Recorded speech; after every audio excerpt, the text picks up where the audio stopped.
3, 4, get my shoes and out the door. 5, I'm alive. 6, 7, 8, feeling great. 9, gonna shine, life is good. I'm doing fine. 10, gonna do it right and do it again. Yeah.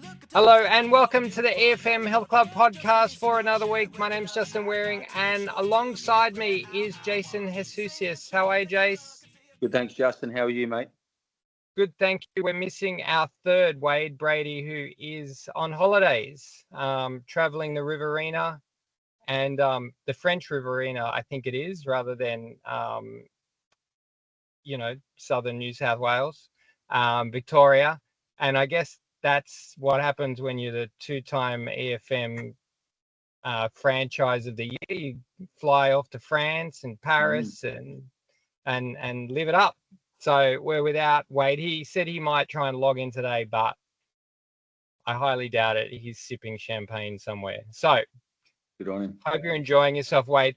We have a very ample replacement for Wade today. We've got a special guest, Andrew Williams, who is here and is a specialist in celiac disease and amongst other things. And we wanted to get Andrew on to discuss celiac disease, which I think is kind of penetrating into a bit more of normal life, the upswing of people getting diagnosed with it and other people kind of, I know myself, kind of all of a sudden looking at ways that we'll have to cook differently for certain people and include things in menus. So we wanted to get Andrew on to discuss exactly what it is, how we can go about helping people who have it, how you get diagnosed, a whole range of issues and topics along that line. So welcome, Andrew. How are you? I'm good, thanks. Hi, Jason and Justin. I'm not sure I'm a good substitute for Wade, but we'll find out. Well, as long as you tell like a really poor dad joke that gets edited out, you'll do really well. So Andrew, you're a scientist in Sydney, and I've known you for quite a while now. Come to the EFM, and we have really good discussions about a whole range of topics, usually merge off into baseball and golf. But I wanted to get you on, or we wanted to get you on to discuss what I think is your specialty, right? Celiac disease? Yeah, it's part of what we do. Yeah, part of what I do. Yeah, and you're somewhat passionate about it in certain associations and stuff. So let's start with the very basics. So we're going to talk to you about celiac disease, and then we want to get a bit of your history exercise-wise, which we might also put in a different podcast. So this could be a two-parter. We'll see how we go.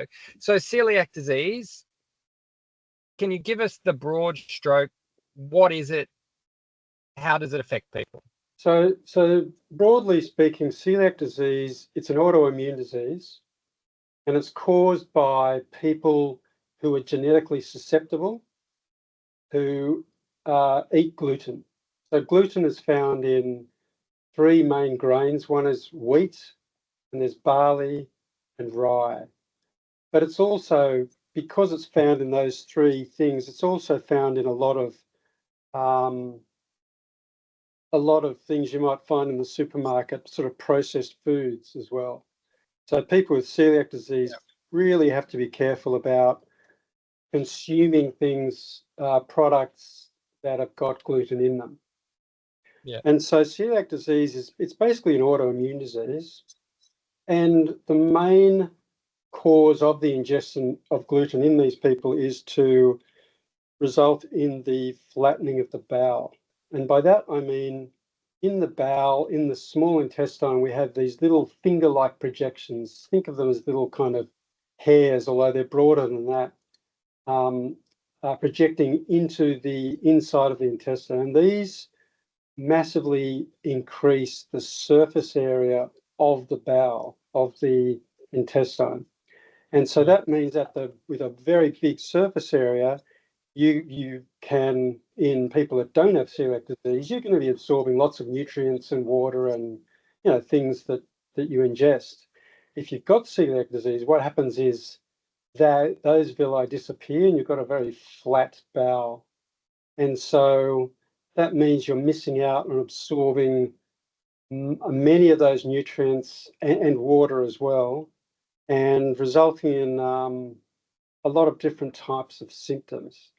And so there's three main things we know that you need to develop celiac disease. One of those, the most important one, is ingesting gluten. You have to be ingesting gluten, which most people, at least in our society, are. Secondly, you need to have a particular gene types. There's one or two gene types that you have to have as well. And thirdly, and this is, I guess this is what we think, you also need to have a slightly bowel in the bowel, where the cells in the bowel allow more things to get through from the bowel. And so there are things called tight junctions, and those tight junctions mean that the cells of the bowel are very tightly compacted. And in people with celiac disease, often one of the predisposing factors is having those tight junctions not so tight.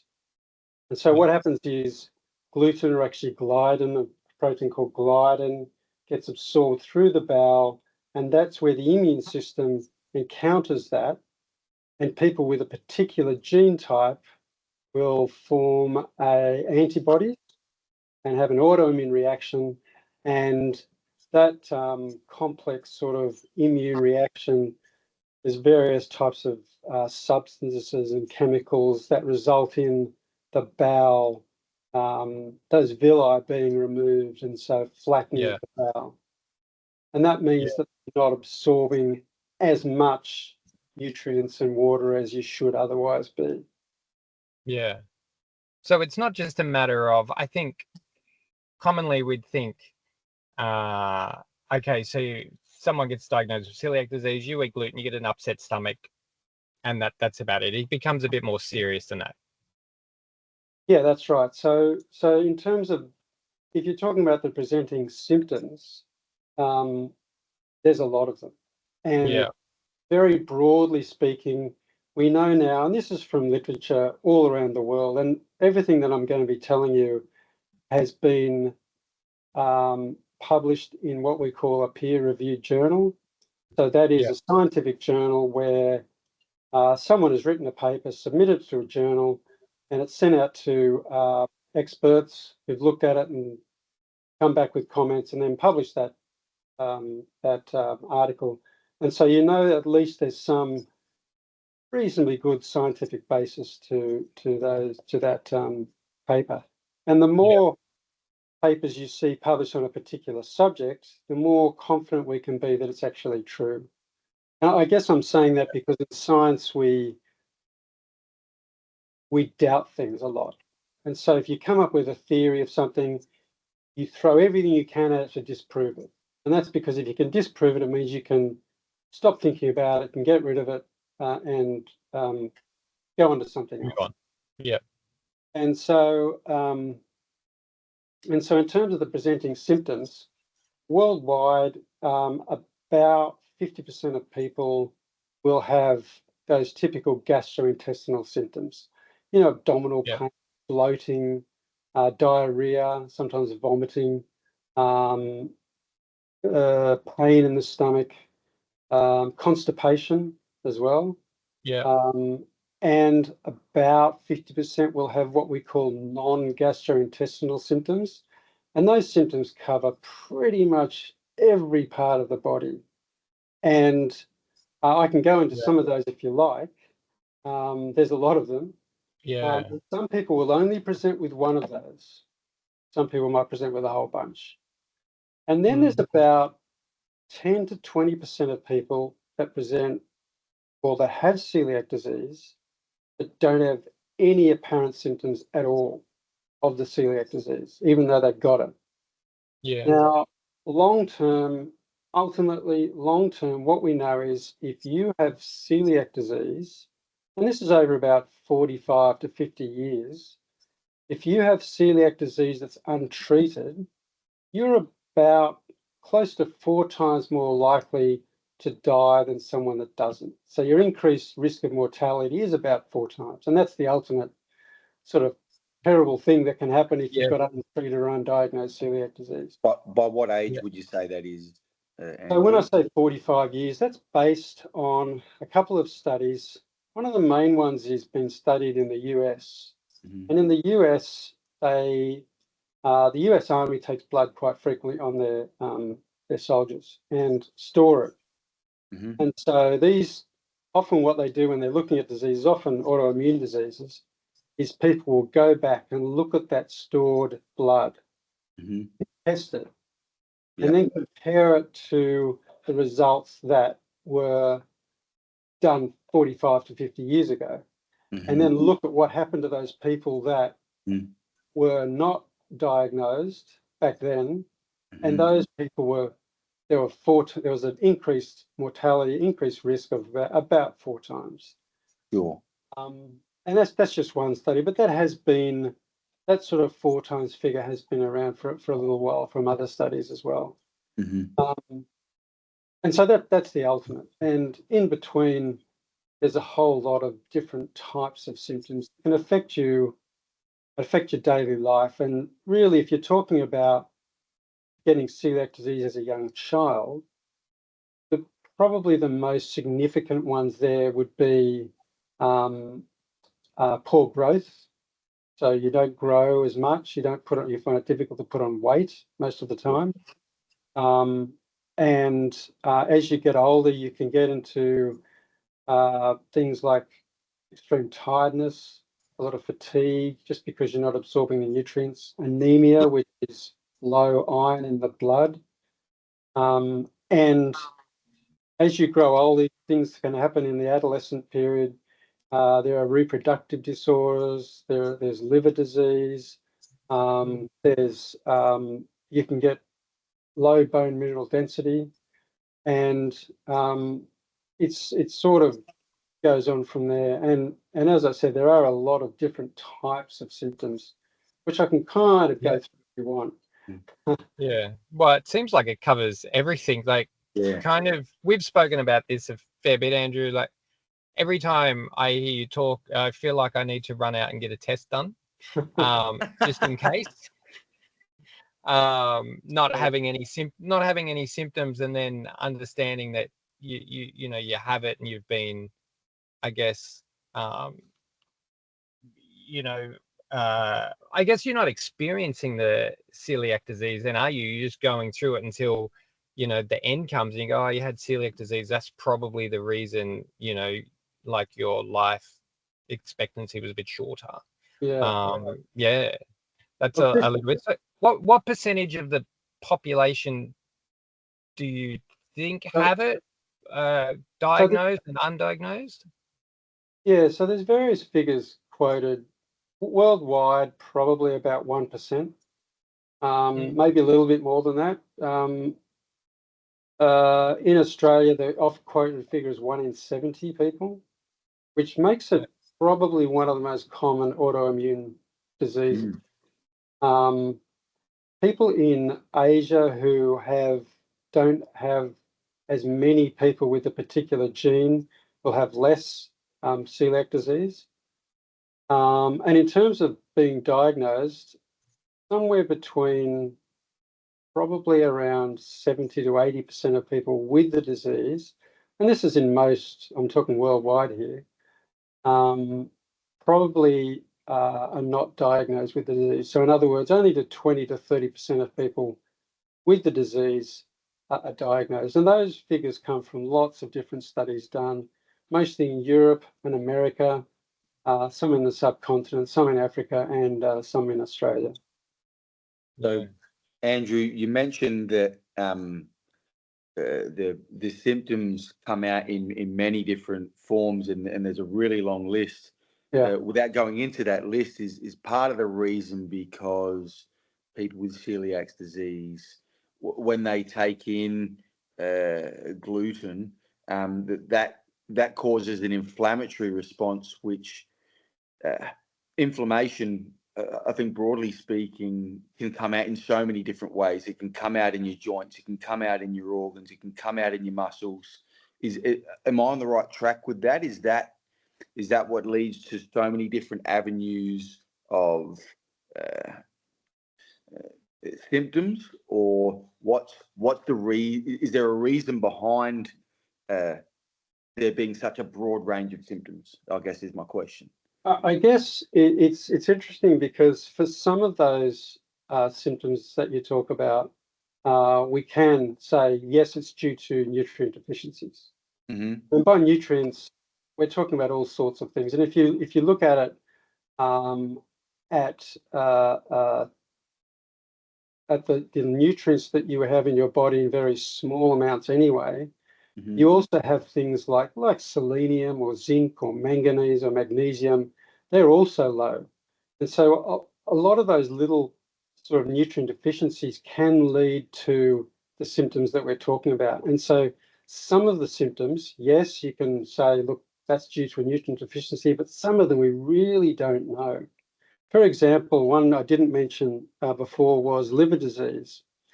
And what we see in many, many children and adults who have the disease is they have an increased liver enzymes in their blood. And those liver enzymes mean that their liver, what we call the hepatic cells, the hepatocellular parts of the liver, are breaking down. And what we see is when we treat those people with a gluten-free diet, those levels will come down. And so that's the good thing. The good side of all this, which we should get to, is that most of these symptoms will go away on a strict gluten-free diet. And a really good example of that is a man who we dealt with in one of our studies a few years ago now. He was a 48-year-old man with osteoporosis, quite young to have very poor bone density. Mm-hmm. And he had very high levels of the molecule that we use to diagnose celiac disease. It's an antibody. It's called tissue transglutaminase antibody. And we put him on a strict gluten-free diet. And over the year, he was very good at sticking to that diet. We know that because we tested him, getting him to fill in a food diary every 6 months over that time.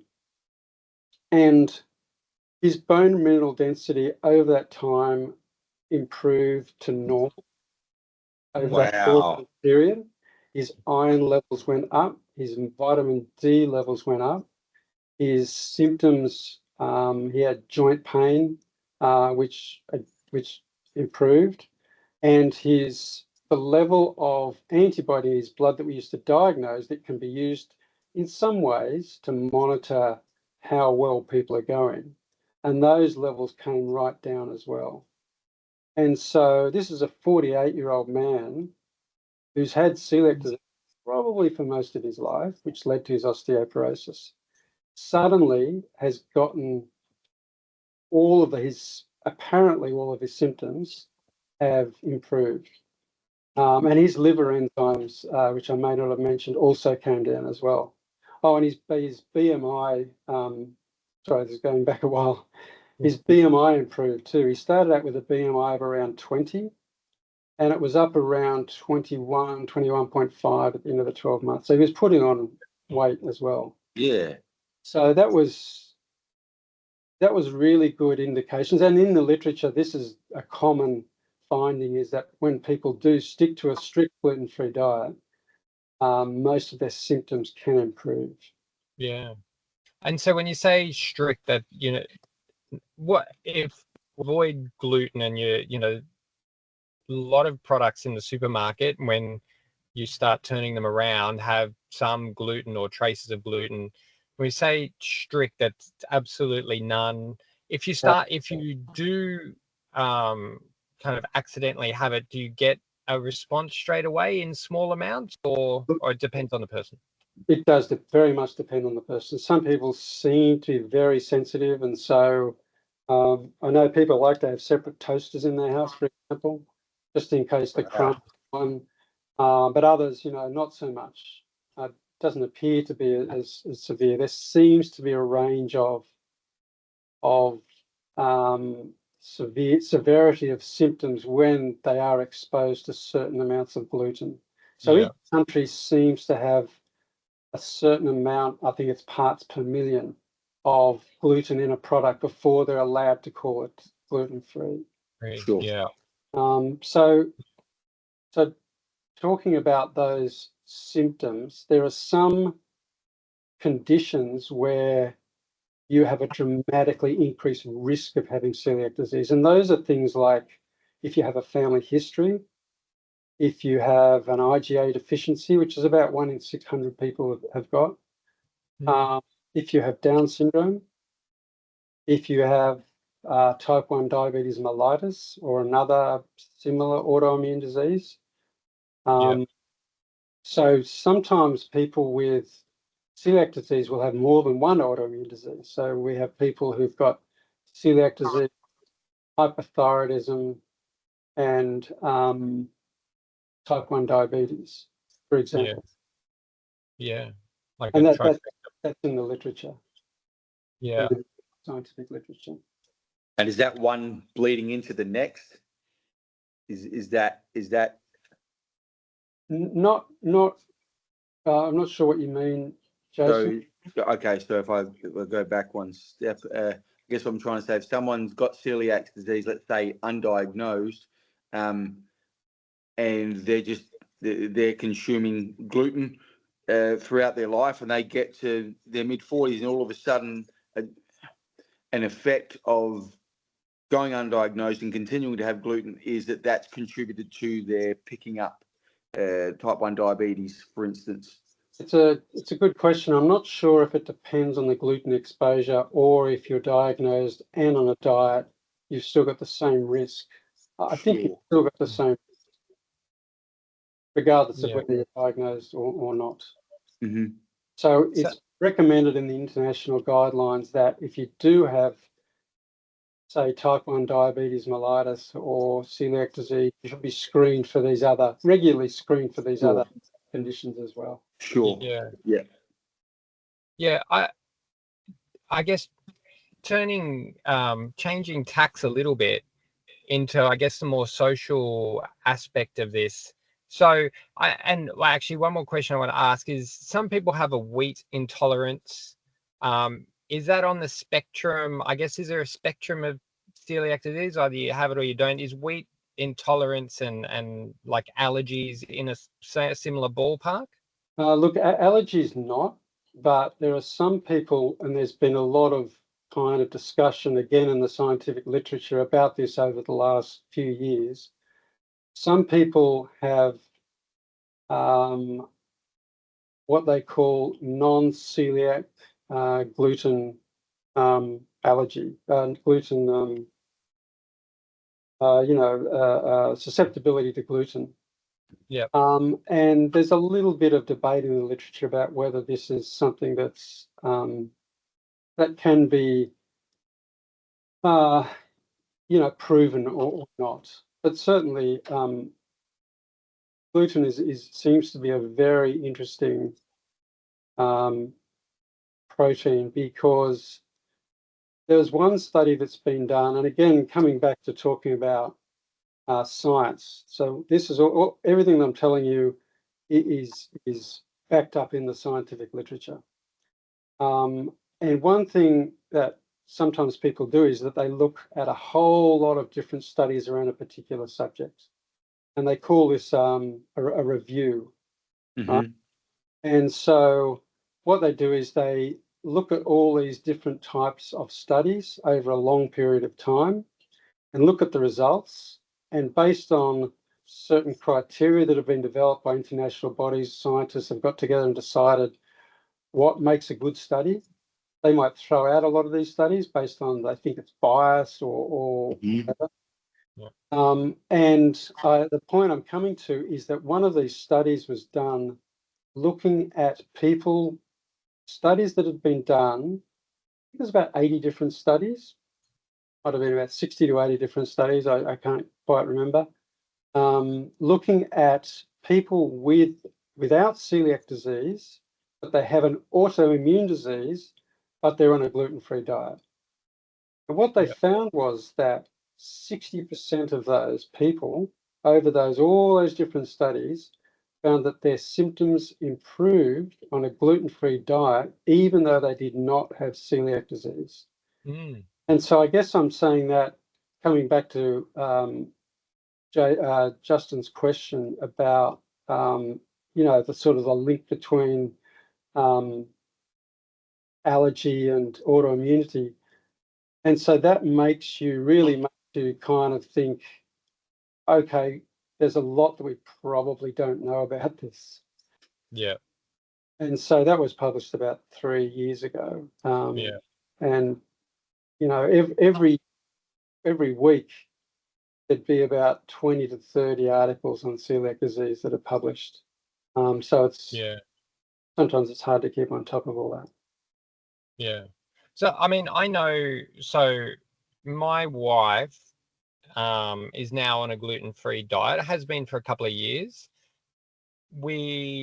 At one point we had a test for celiac disease, but she'd been off gluten for a while previous to that, so about 6 months. So, and as we discussed, Andrew, you need to be on a full gluten diet to be able to do the tests.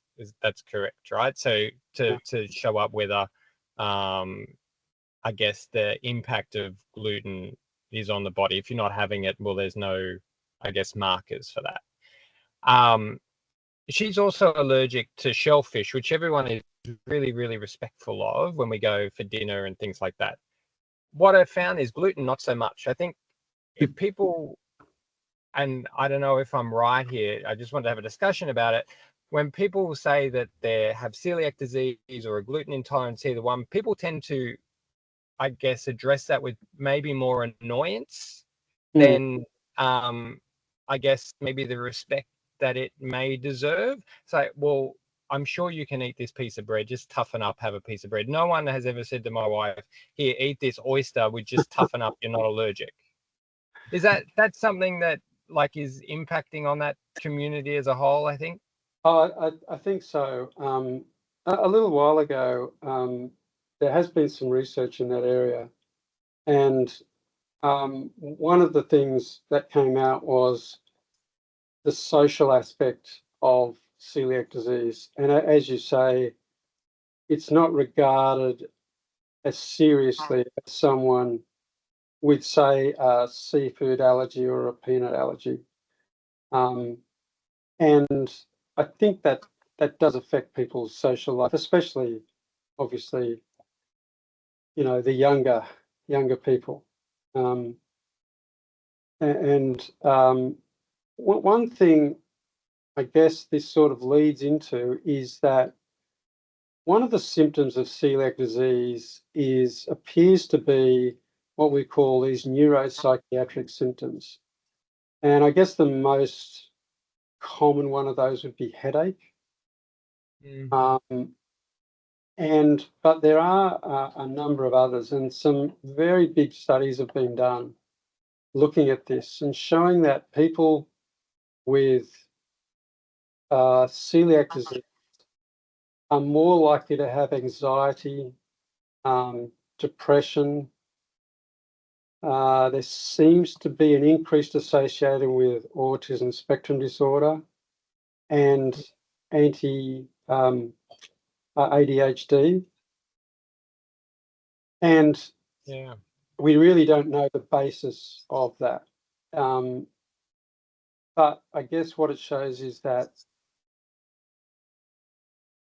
it's not just the obvious symptoms on the body that seem to be associated with celiac disease. It's also these, I guess, for want of a better word, diseases of the mind as well.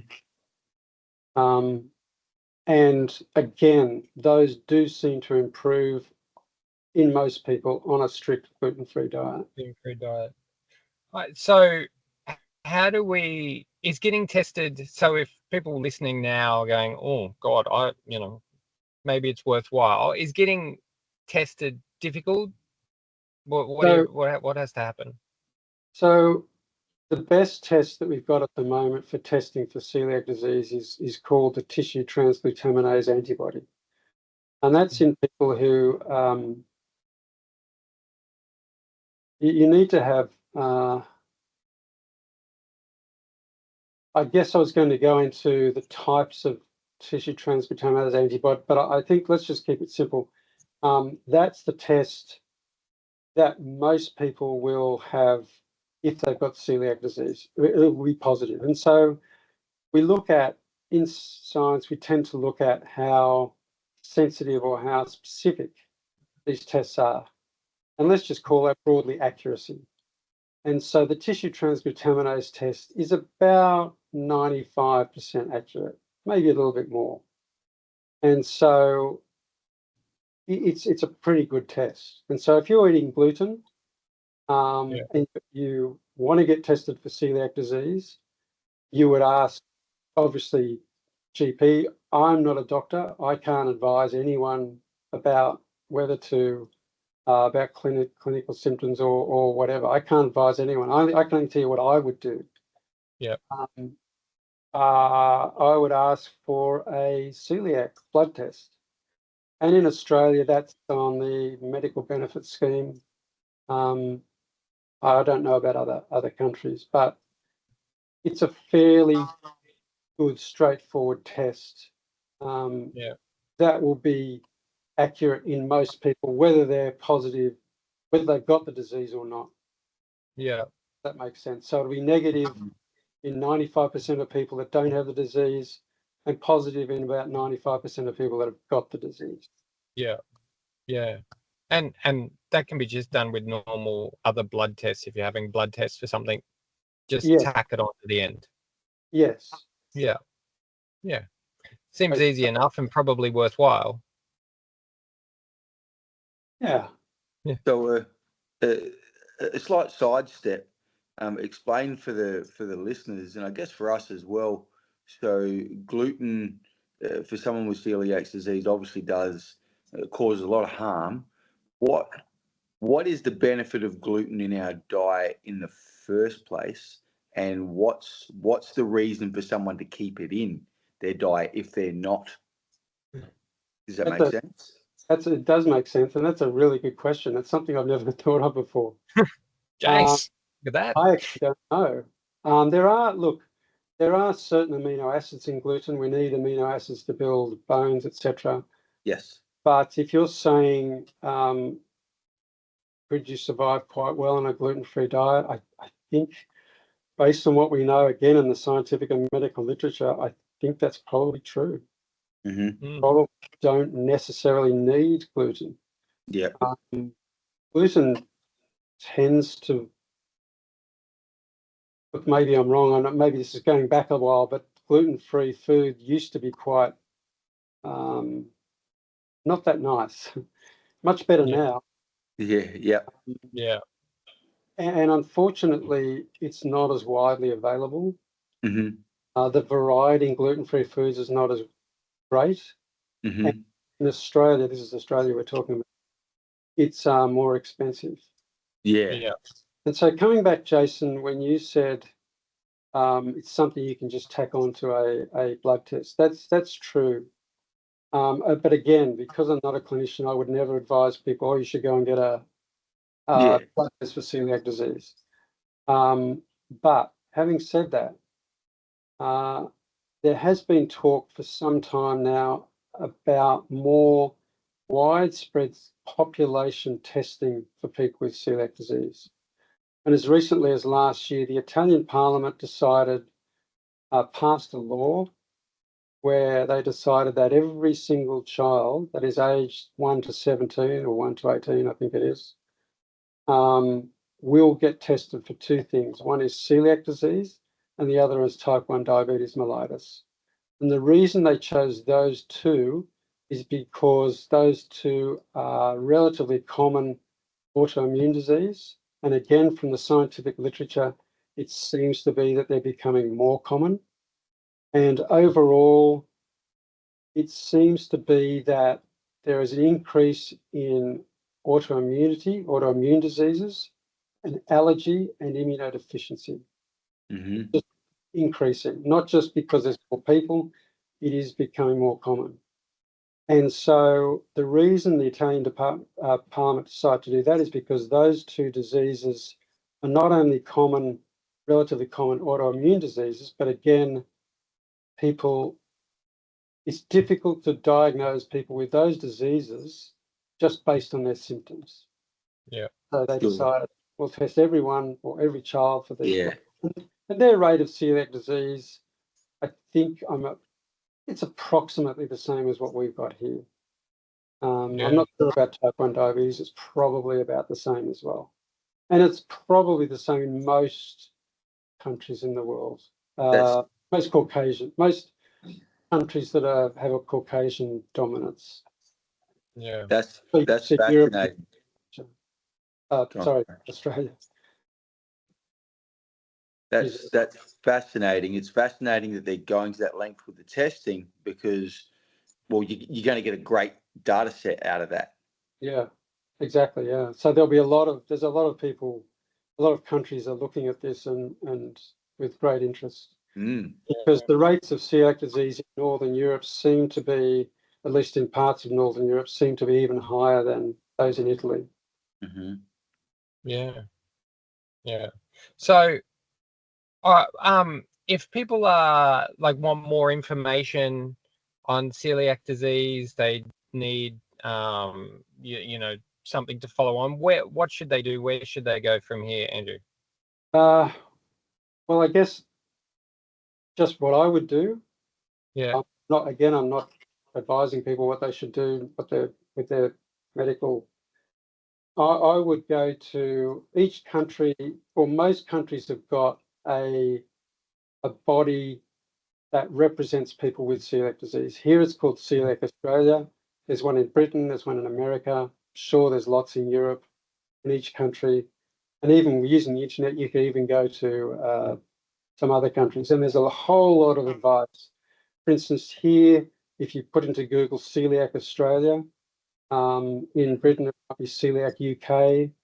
And there's a lot of really good advice. And I know that Coeliac Australia also have a section specifically advising medical doctors as well about, the different types of tests that you can have. And so that would be something that I would do if I was Yeah. wanted more information. Mm-hmm. Yeah. Have you had a celiac disease test yourself? Just trying to think. I must have. You done would it. have had to. Yeah. Yeah. I haven't because and maybe it's just because I don't, and I guess it goes back to the traditional kind of more common gastrointestinal kind of upset. I tend to very, very rarely ever have anything wrong with my stomach, so I don't think that it's going to be an issue. So I've never had a test, but Yeah. So if we take you as an individual and then look at you as a whole lot of individuals, there have been studies done where they've taken all those individuals, let's say 1,000 people. yeah, They've tested those people. They found that 10 had celiac disease. This is roughly speaking, based on all the studies that have been done, and 8 had celiac disease and didn't realize they had it. yeah, So that's approximately the numbers. And then you look at increase that, say 10,000. Again, you can increase those by 10. So you'll have 80 people yeah, who've got celiac disease and didn't realize. yeah, And so, again, I would never advise someone to get tested. That's up to talk to your yeah, doctor. yeah, yeah. Jace, you got anything else? I guess from the listeners' perspective, whether they're getting tested or whether they're not getting tested, it would be an interesting personal experiment to just go gluten-free for a period of time and see if there's anything observable about the outcome. So do you feel better? Are you less bloated? Like you want to keep a diary before and after. I'm not, like yourself, Andrew. I'm not a doctor, so I can't advise that. But I'd be curious to do that for myself, to see if there is a noticeable change and whether I experience any perceived or actual benefits. But Yeah. you've certainly raised my curiosity. That's for sure. Yeah, I think that's something I might look at too. It's not a bad idea. Mm. As you say, it It's- might be an interesting experiment. Yeah, I've never actually thought to do that. My wife, we have a lot of gluten-free products in the house. Mm-hmm. I can't say I like any of them. When I have tasted them, gluten-free bread, if it's not really fresh and it's not toasted, let's put it this way, we haven't found a nice one yet, and it's been a couple of years. Some of the biscuits are all right. We make pancakes occasionally with gluten-free flour. They turn to chalk very easily. If you are a chef and you want to kind of branch into gluten-free cooking, but just the things you can get from the supermarket, there's a market there. People are, I think, crying out for, because the food is better than it was a few years ago, but it's still not great. So the hard bit won't be going gluten-free. It's sticking to the gluten-free food. Yeah, that's a good point. Yeah. All right. Should we go on? Yeah, go, Jason. One last thing then. So on the supermarket thing, can I go gluten-free, let's say, and I don't know, correct me if I'm wrong, because here, quick sidetrack, one of my members said to me, he used to work in a supermarket, he said, if you want to eat healthy, stick to the perimeter of the supermarket, don't go down the aisles. If I stick to the perimeter of the supermarket, am I going to be pretty safe there?